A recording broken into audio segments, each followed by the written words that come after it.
Welcome to the Genius Factory. Enjoy the video. In this video, I will explain the Postbank Visa card Prepaid. To add money to your card, you can simply use a bank transfer from your existing account.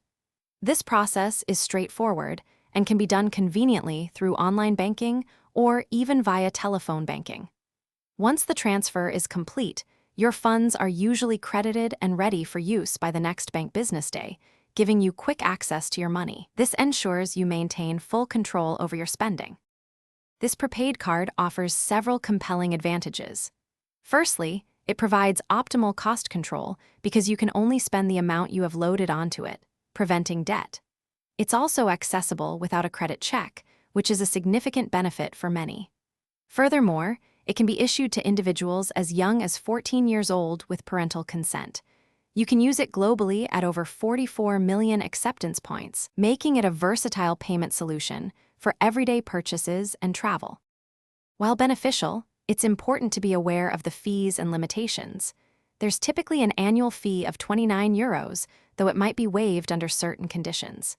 Cash withdrawals are quite costly, usually incurring a minimum fee of €5 or a percentage of the amount. When using the card outside the Eurozone, a foreign currency fee of 1.85% applies.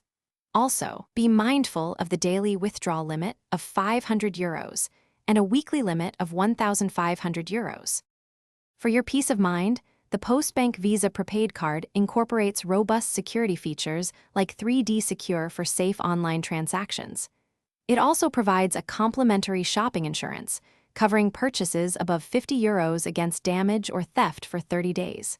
Additionally, cardholders can benefit from partner programs, such as a 5% travel bonus. Overall, this card is an excellent choice for managing your budget effectively and for individuals who prefer not to use traditional credit, offering security and control.